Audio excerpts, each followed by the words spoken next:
Netflix History Delete Step-by-Step Guide. Hey everyone, welcome back to the channel. In this video, I'm going to guide you through the steps on how you can delete your Netflix history, so make sure to watch the video till the end. Now, deleting the Netflix history is much more easier if you actually go ahead and then use your browser. So open up your browser over here and then you simply actually want to go to netflix.com, then log into the account on which you want to delete the history. So if it tries to pop you up in the app, again try to reopen the browser. Now tap the three lines option from the top left and simply go to the option called account there.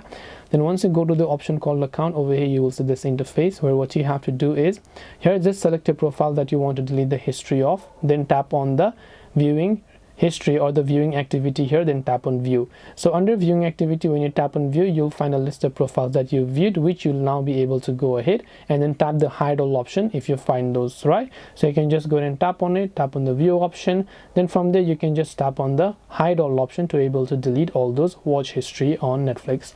And this way you'll be able to delete your Netflix history. Hope this video was very helpful. If you have got any more questions, feel free to leave them down below. Thank you for watching till the very end and see you soon in the next video.